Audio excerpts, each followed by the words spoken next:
November edition. All right, so what time is it? 4:05.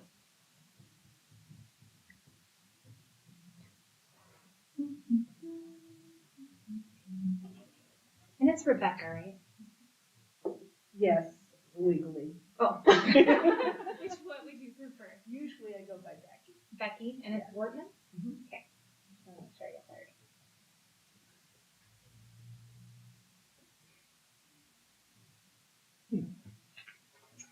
Okay. Let's see. So, do you guys want to? I don't know if you actually read the minutes that I emailed before or not, but I couldn't find them attached. I might not have attached them. There was a logo, but not. Oh well, perfect. Wonderful. I thought we. That's why I printed a couple out. Just so we can have time to look at them. Any additions or deletions from the agenda from October?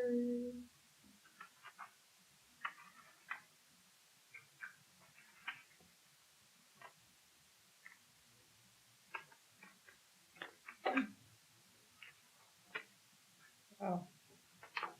Halloween candy, that was a while ago, wasn't it? Yeah, that appeared in my spring hangout. That's why I need to do them next time anyway.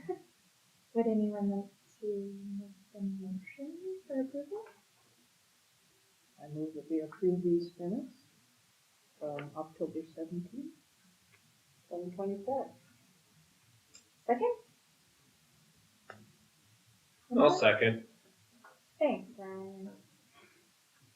Okay. Minutes from October are approved. So, we will continue on with Claire. You all know Claire. She has lots of fun stuff to share with us this time. Mostly all about the book in front of you. So, The Cold Millions is this year's big read. So, you've been partnering with them since before my time. I'm not sure how many years, but the last handful of years, partnered with Fish Trap, who gets a huge grant from National Endowment for the Arts, get a ton of free books and do a bunch of programming, including bringing the author to try and get the community excited about the same book and the same topic. So they have a lot of events going on in Willard County, and we're trying to kind of do a little adjacent Union County thing at the library and at UAU. And a bunch of the schools are involved too. So we've got companion books. So Carrie and I were working with books at Fish Trap to select different books for younger readers. And this, are any of you familiar with Jeff Walter or Cold Millions? So he has a number of bestsellers, some nonfiction and fiction. This one is fiction, and it follows these two brothers who are initially migrant workers that are traveling by train in the early 1900s. And they settle in Spokane and get kind of caught up in the class warfare, labor movement.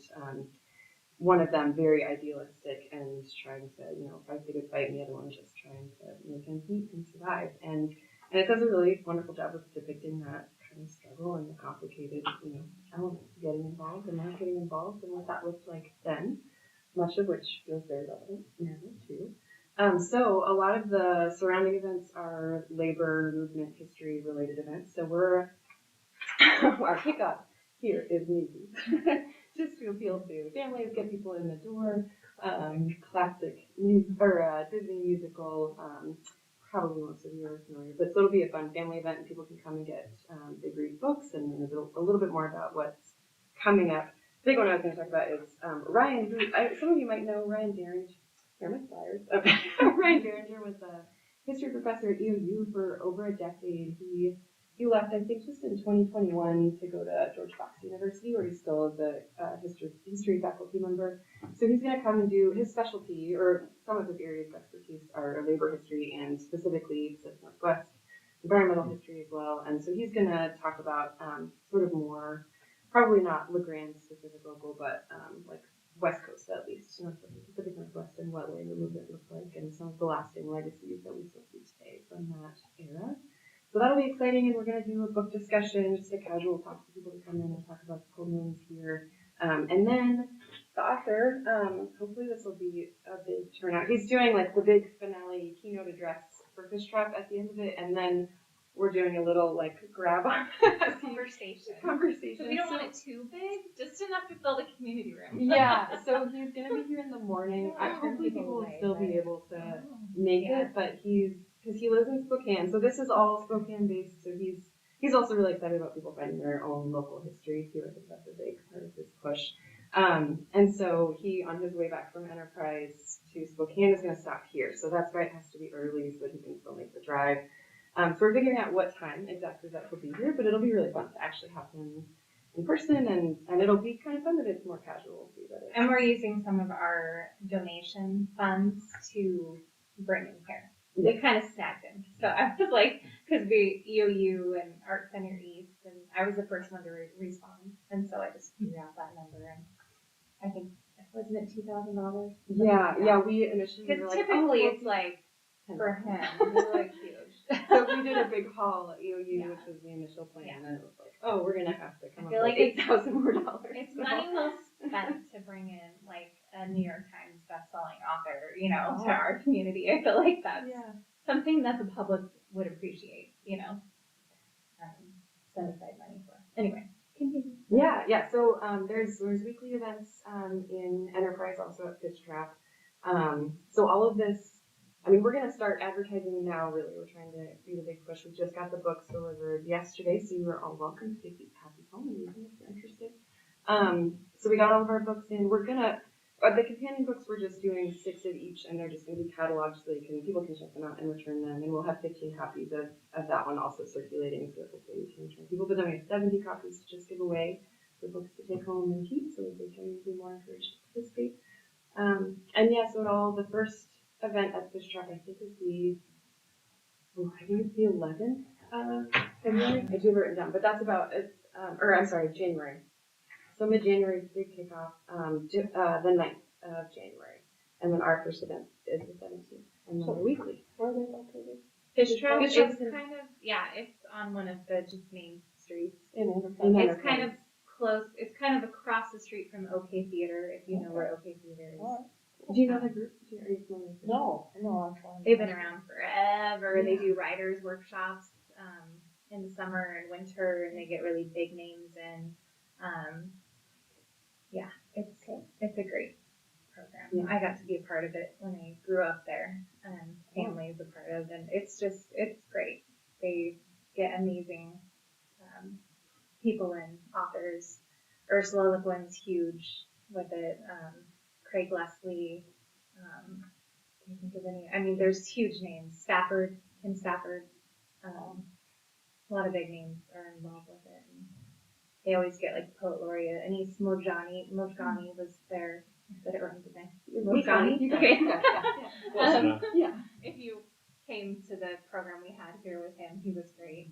And then Mosley Wada was in conjunction with that last year. Anyway, just a great program. So if you ever have a week in the summer or winter, we do we even do a rafting workshop where you go on the snake, and my grandma's done it. She write every evening. She's almost 90 and she keeps doing it, and she loves it. And you just get to be out in the wilderness writing, and, it's great.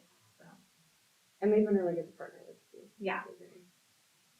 This was, initially Mike was like, I think we could, if you guys can help make it happen, we're pretty sure we could get them to Union County too. Because it's wonderful that all this is going on in Enterprise, but it's also the dead of winter when not everybody, Ross Gay was the big read book last year, and it was a wonderful turnout in Enterprise. They did fill that theater, but a lot of people couldn't, it was scary to drive. And it was fun too, because it was poetry for the first time, and maybe forever. I don't know. I can't remember how many times we've done poetry for the winter, but it was really good. Well, I think he might know how to travel. Yeah. Yes. I think Yes. He's got that rugged look too. Doesn't he look like a stereotypical, Yeah, you're having to go the long way, because usually he would just go up and listen and over. Sure, yeah. So, A nice drive in the summer. Yeah. Right. Yeah. Yeah, some of that rattlesnake, but Yeah. But yeah, those are the big updates. We have the new poet laureate coming too, and Yeah. Rose has been coordinating with her. Ellen Waterston, Mhm. Yeah. She'll be here in March, I think. Mhm. Yeah, so yeah, lots of great speakers coming up. And this is an audiobook. This is straight away. There's an audiobook too on Libby, Yeah. I'm pretty sure. Yeah. And maybe on TikTok also, but I'm not sure about. Not sure. I've been making promises that I can't keep, but there is an audiobook out there somewhere. There's somewhere on one And of I our think streaming it is- services. It's kind of, I spoke with someone who had a hard time getting into it because the first person narrative shifts from chapter to chapter, and so it's that can be kind of disruptive, but that it feels like he is trying to give voice to people who don't often have voice, and so that's a mechanism that he's trying to accomplish that with, which can be jarring if you're not if that doesn't work for you. But I thought it was great, but so there's different voice actors too to play that out.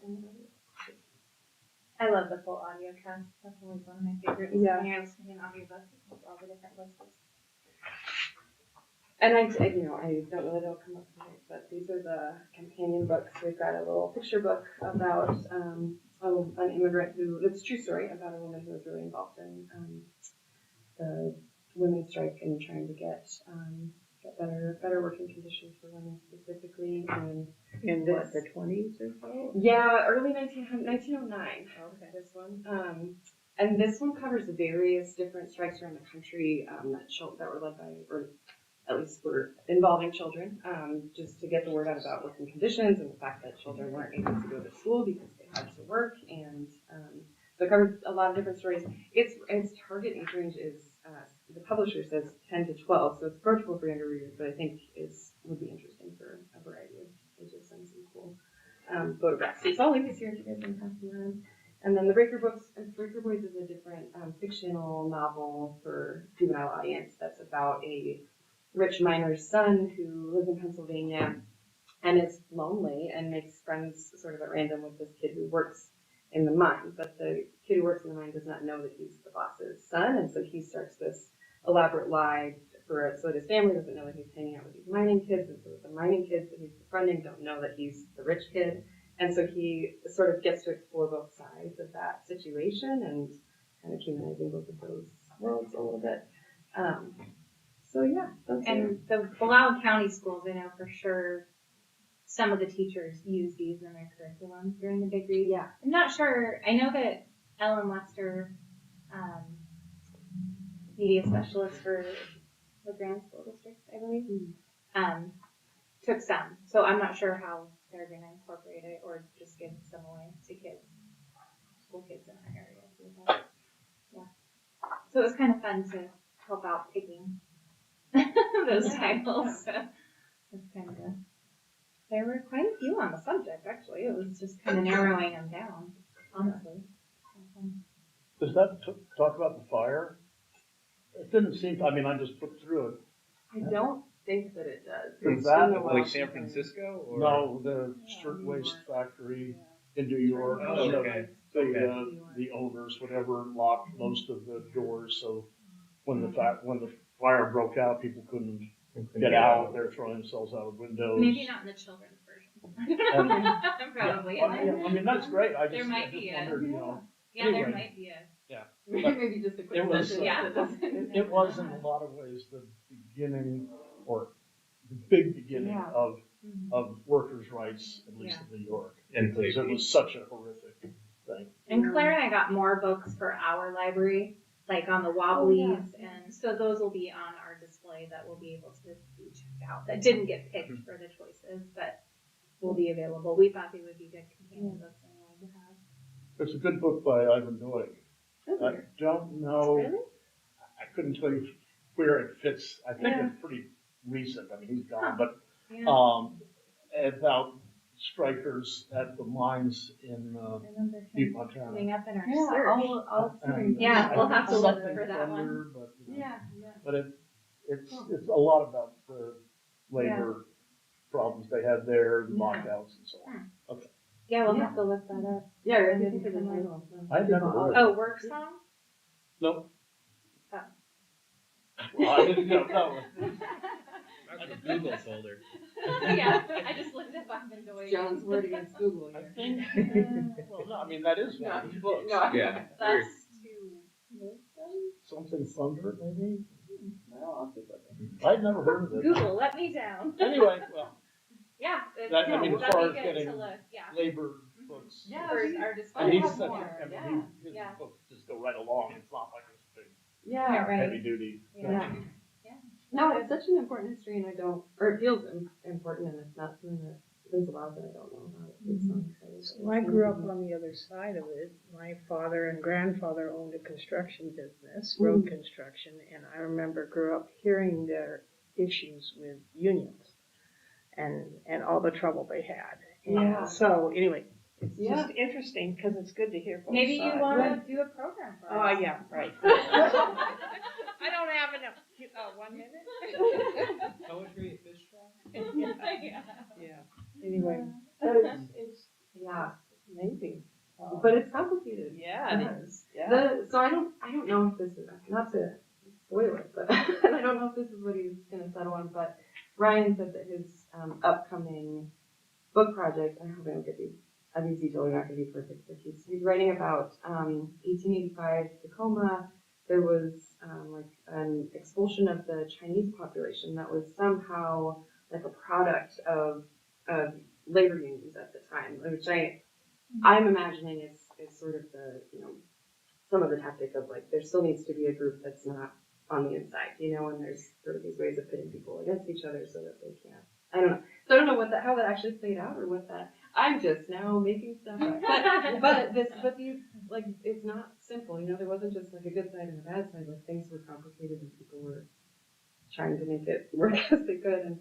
And he said that that's why Tacoma is the only big city on the West Coast that doesn't have a Chinatown anymore. It's because of that, the impact of that. So I'm sure. Whether or not he talks about that, keep an eye out for his book. I think We'll Claire's explain that. very enthusiastic about like this kind of stuff, so I'm super excited that she's full time now.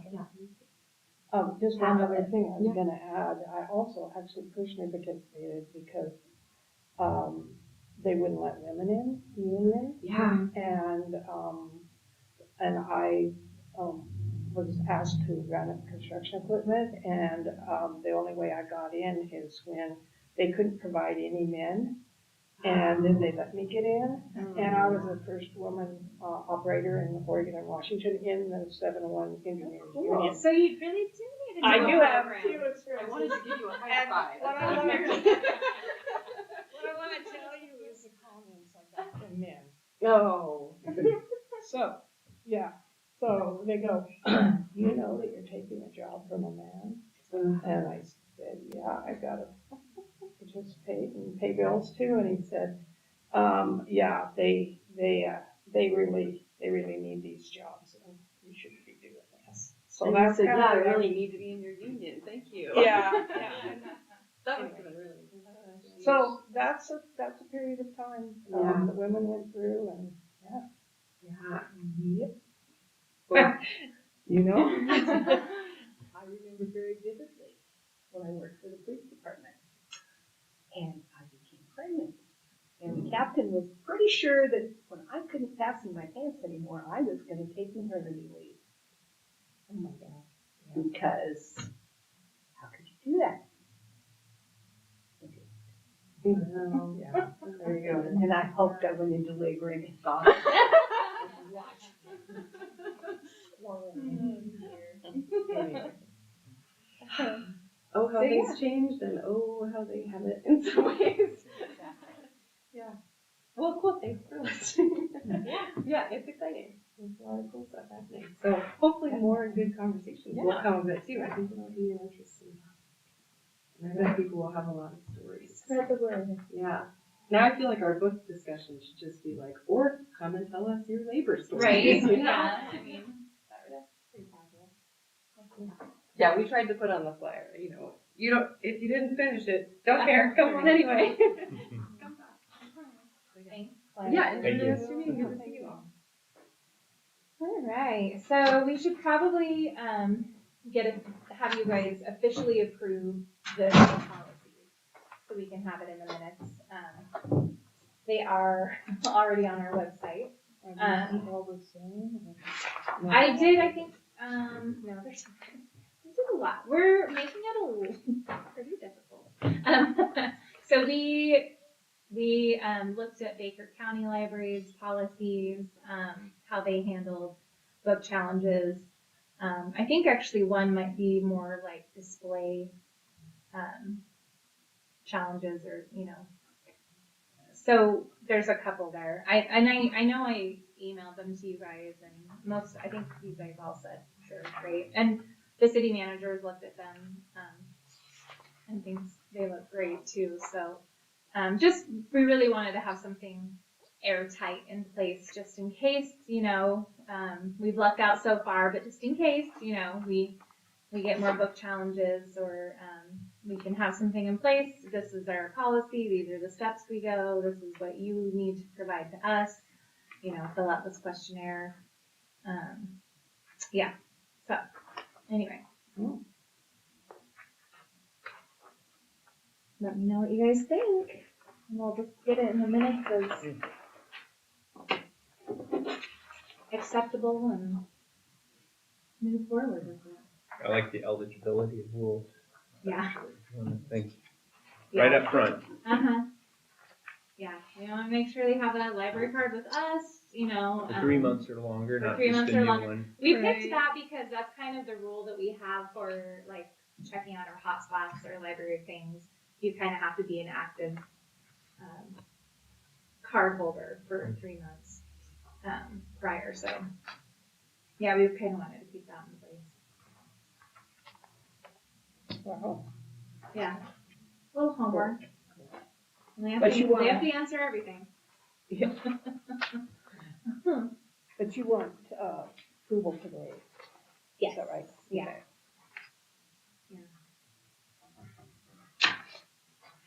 Yeah. Did you have a chance to look at an email? I can't remember, Sue. I know some. No. Okay.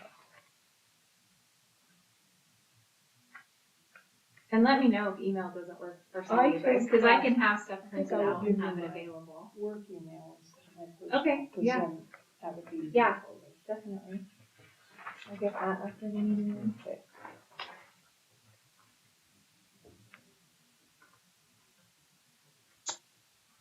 So this is, you've already checked with other libraries and everything to kind of see what they're doing, so it's pretty standard. Yeah. Yeah. Yeah, and Mackenzie, the children's librarian's on the Intellectual Freedom Committee, so she helped out with this immensely. Because that's kind of what that committee does. They help other libraries through the process and challenges as they're going through them. And we haven't had any here that you know of. Not official. Usually just if we sit down and have a conversation, it's good. So we've been really lucky. We had that one guy that wanted like there weren't enough of books on the other side. Oh yeah, prior to me being director, of course. I know, yeah. From the other side. Like he wanted. Yeah. I think more a balance of political sides. I can't remember if it was specifically for that election or. It was. He just felt that it needed to have like specific books had to be at this library to balance it out, rather than having like you can check the book out and it'll come from somewhere else. That was not good enough for him. He felt they had to be here to represent, and And so I do try with, especially with political books, I try to get, if I get this viewpoint, then I try to get this viewpoint, or like a neutral viewpoint. I try to, if it's out there. I mean, if it's not written, I'm not going to get an older, 2018, but yeah, so. And I always suggest to patrons, just let me know if you don't, because we do patron requests. If it's, relevant, current, something that would benefit our community, I usually get it, so, anyway. But no, we've been lucky. So, but it's good to have this in place, just in case, for sure. whenever. Great. Well, if it's been unchanged since you put it It has, out yeah. to us, I liked what you had then, and I thought it was Okay. pretty comprehensive, so want to move to accept that, or? Yeah, anyone? that works. I think it works for me. Do you have a second? Sure, so second, or Either third. way, the third, yeah. First, second, all in favor? I guess we could do that too. All right. Perfect. Thanks, guys. Now that that's out of the way, let's see. I gave you guys statistics for last month.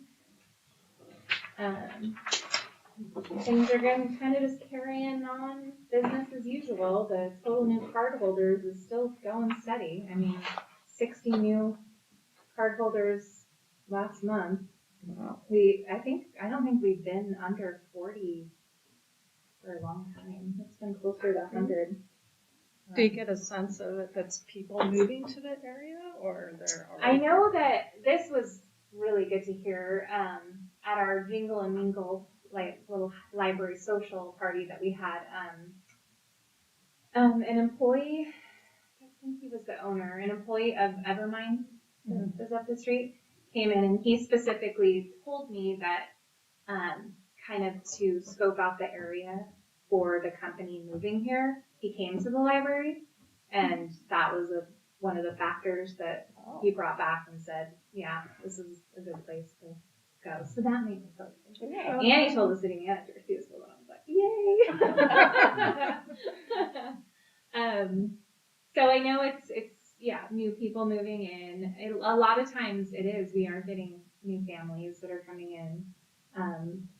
Or maybe parents that are just beginning families that are coming in.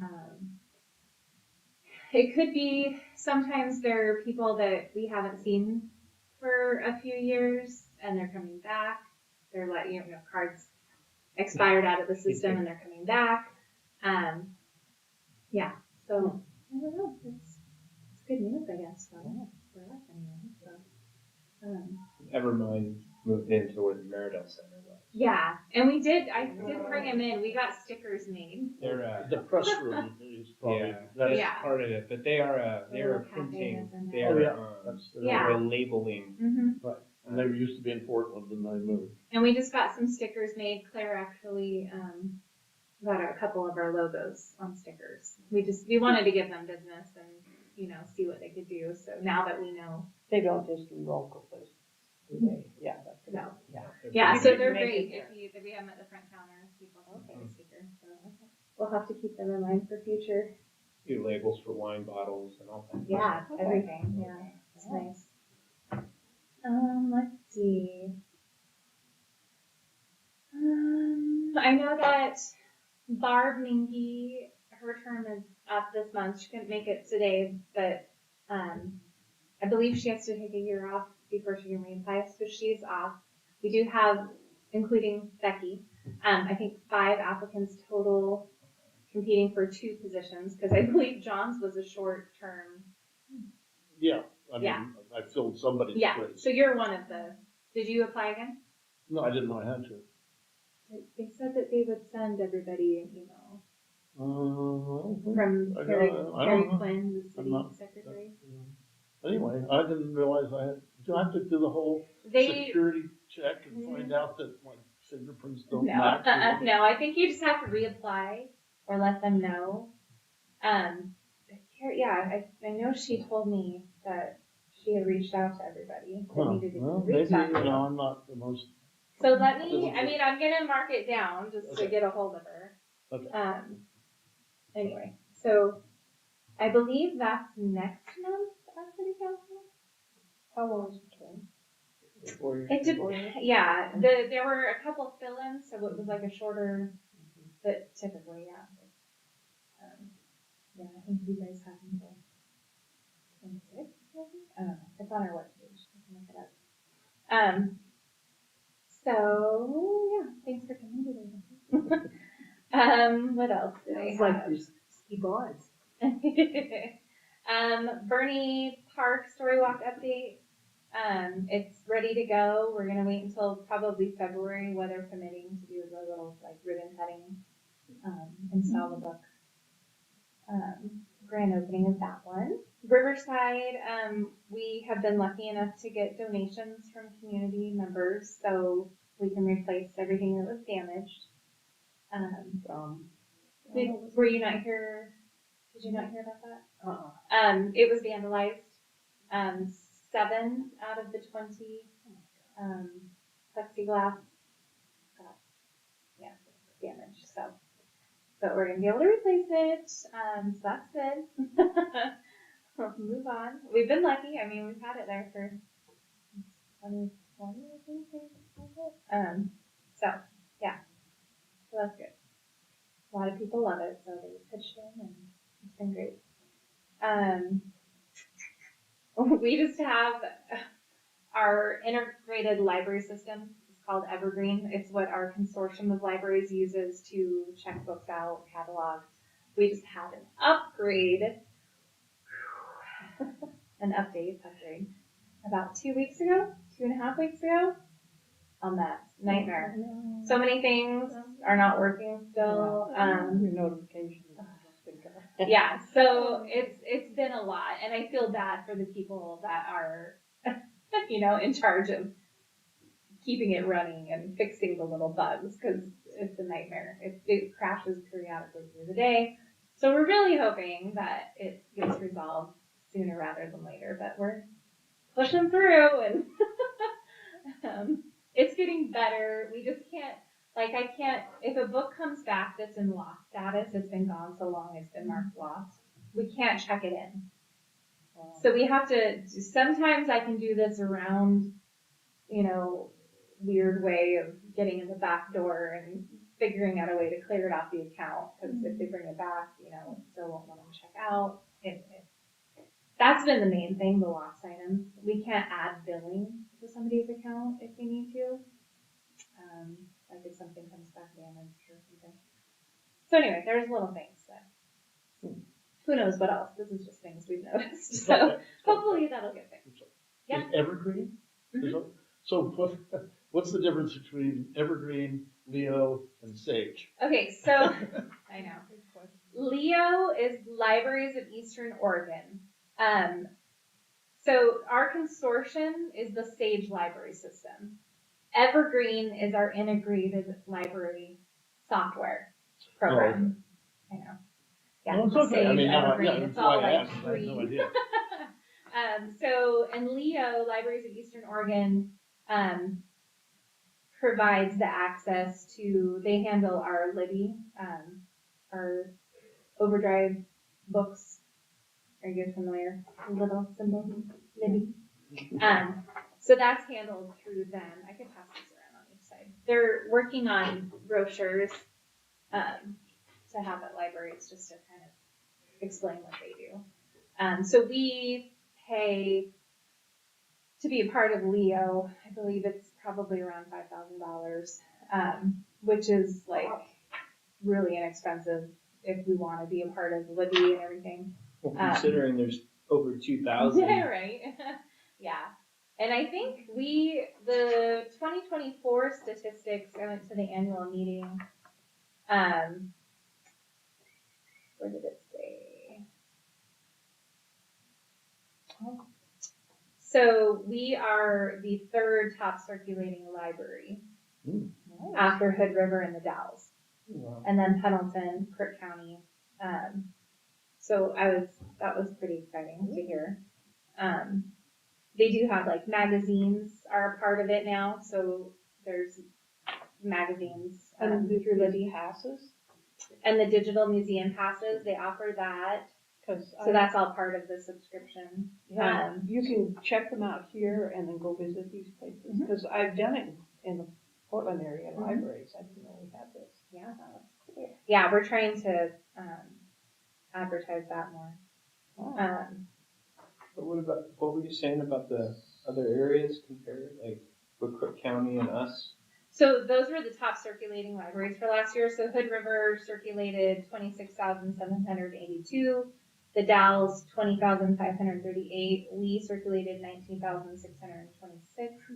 Pendleton is around 17,000. Kirk County is around 15,000. Wow. So yeah, I mean, that's pretty cool that we're like, Madras and Prineville are Crook County. yeah, yeah, Those are bigger. right, yeah. Well, even Pendleton. Mhm. Yeah. Yeah.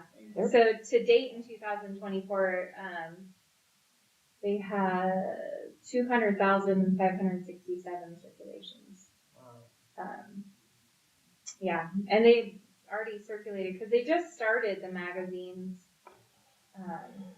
I want to say the end of 2023, but I'm not sure. And they've circulated over almost 11,000. Are we talking about just the online?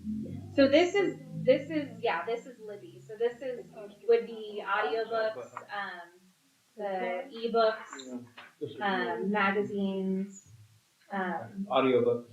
yeah. So Hoopla as well? No, Hoopla we pay for at our library ourselves and Canopy. So and yeah, they've provided different things over the years. But yeah, I think currently with the museum passes, Columbia Gorge Museum and Discovery Center, Fort Dalles Museum and Anderson Homestead in the Dalles, Heritage Station Museum, High Desert Museum, Mary Hill, OMSI just got added. You can get parking permits for day use in Oregon State parks across the state. Whoa, Portland Japanese Garden, that's cool. Oh, I love it. Muscelic. Yeah. And they are continuing to try to add more. So yeah, that's exciting.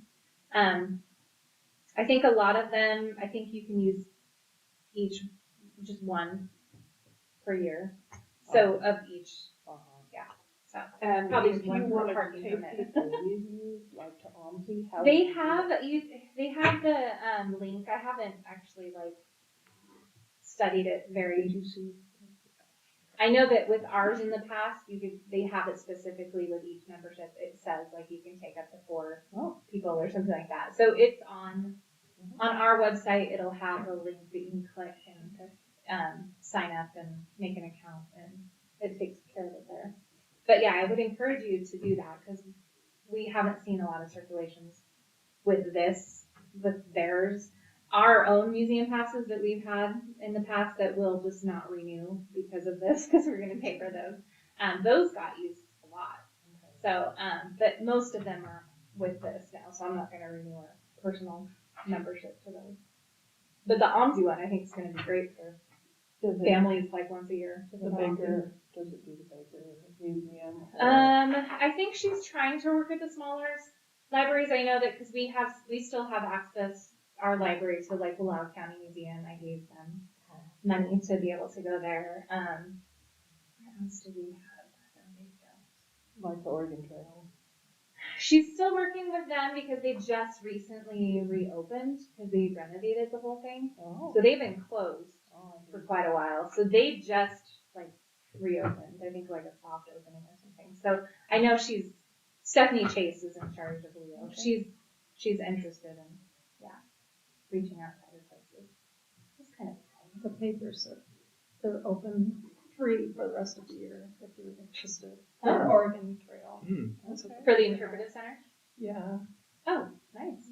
And if you get the senior pass to Parks. most all federal Yeah, parks. I know my dad I has have his that. card. Is that a federal? That's true. Yeah. And that will get you there too. Yeah. Oh, that's Because I good was to know. surprised. Yeah. I thought I'd get a discount. That is gone. Perfect. Yeah, so it's kind of fun to look at the little statistics with that. Made me feel good. What else? What were we talking about? Yeah, so SAGE is our consortium of libraries. Evergreen is the software we use. Leo helps out with Libby and all these other programs they come up with. Who's in charge of SAGE? So we have a SAGE user council. So we have members. I'm on this user council. Perry Stokes from Baker. Kathy Street from OTLD, Oregon Trail Library District. Anyway, Mary Reeser, Gillum County. We have it, where we're on the user council. So we kind of make decisions for the budget and things like that. The people that are kind of in charge of actually like doing the updates, upgrades, all of that, Beth Longwell and John George. I can't remember where they're from, but they're great. I call them the Wizard of Oz, basically, because if you just send them an email saying, I need this to happen, they're like, oh, and they make it happen. And yeah, they're like the Wizard of Oz. Yeah, so it's a pretty big, we're up to, how many did we say? 39 member libraries across, they have like the counties, it's a lot of counties.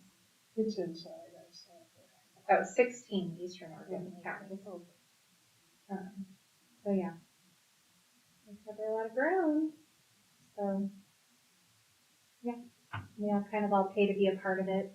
We pay our evergreen fees to be a part of SAGE every year too, and that kind of depends on service population and all of that stuff. So we budget that in every year. Speaking of budget, coming up, we'll start prepping for it.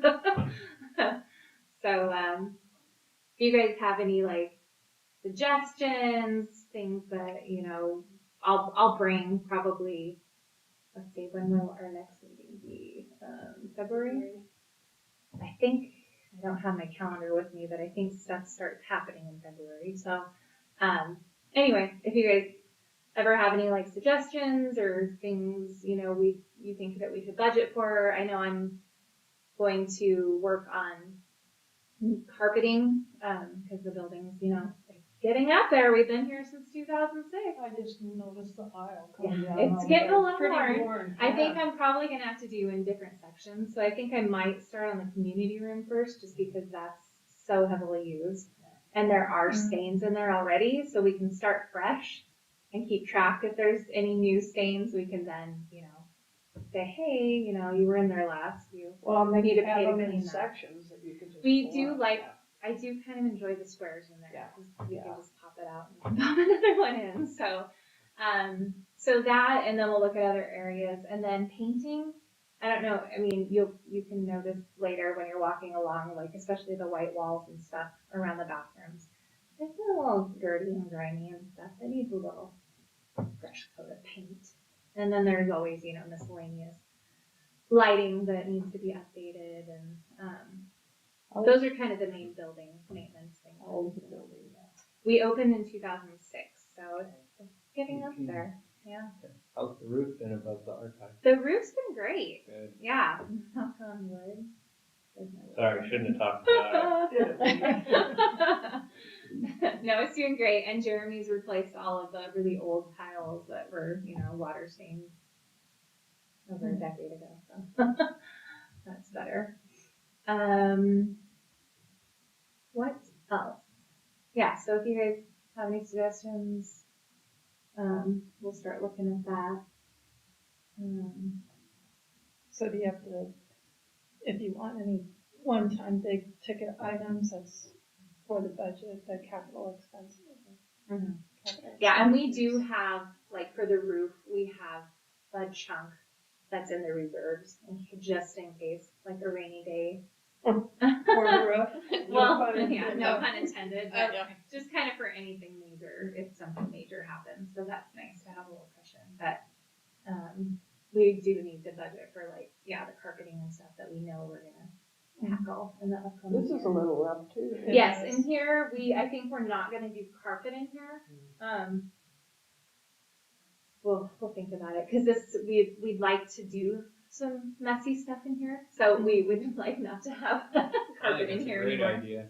Yeah, so I might start with the community room in here just because they're a little smaller and go from there, and then just kind of do section to section. Maybe start with the children's side even. I'm not sure. And price it out, but we'll go from there. What else? Is it pretty standard to have carpet in libraries just to absorb sound? Yeah, it is, Because especially it's with harder these to high clean. ceilings. Right. It's loud anyway, which, it's fine. We're not like a library, but the high ceilings, you can't be a quiet library in here. But yeah, it helps with the sound a little bit, So, but yeah, we got our big ticket items last year with staff increase, so, and, yeah. 2 full-time employees. I know. That's funny. So are you good then for next year with employees? Yeah. Yeah. Haven't heard anything otherwise, and, You don't need more though. we always need more. It's funny though, because now that we're staffing both desks, Yeah. it does, I mean, even with the amount of staff we have, I mean, you're doing like sometimes 4 hours on desk, so you're having to, they're all the other jobs, cataloging, Yeah. shelving, programs, prepping for all of that. It's a lot, so, but we make it work. We're not going to complain. We love it, and it's great. Staff loves having 2 people out here all the time too. It's helped immensely. Oh, and I did install a phone at the kids' desk again, just as a backup. It's on Do Not Disturb, so it doesn't ring over there. But if for some reason, like, this person can't answer, there's somebody in the back, there's another way, and also for security, just in case they need to call somebody. But, yeah, so I think that's all I have today, guys. Maybe? I think we covered everything. Yeah, so our next meeting won't be until February.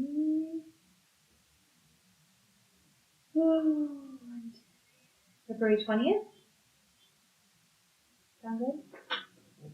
Sure.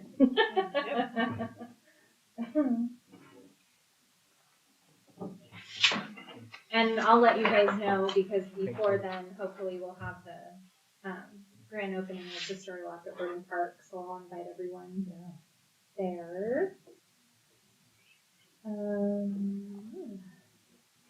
I'll be gone starting tomorrow through the 30th for a little Christmas break, so that's exciting. And we can take the books. Yeah. You're welcome to then.